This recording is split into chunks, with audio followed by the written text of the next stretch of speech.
अगर इमरान में ज़रा सी भी गैरत हो इस मामले में, ये जो कहता है मैं इजराइल को नहीं मानूंगा, तो ये सबसे पहले अपने बच्चों को कहे कि उस घर को छोड़ो, वहाँ से निकलो। क्योंकि जिस मुल्क को मैं नहीं मानता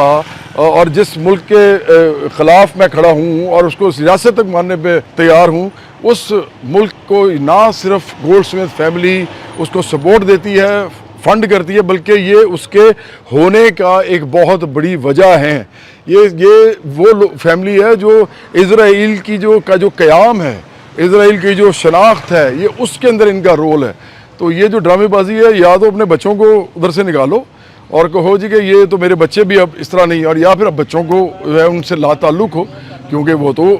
इस वक्त से उन्हीं घर के अंदर बैठ के इज़राइल के साथ सपोर्ट उसको दे रहे हैं। तो आप इतनी गैरत अगर है, ये जो मज़हब फरोशी करते हो, तो फिर उनको छोड़ दो, उनको आग कर दो हमेशा के लिए। लेकिन ये नहीं करेगा और ये ड्रामेबाजी ऐसी करता रहेगा जिस तरह हर चीज़ में मुनाफिकत करता है।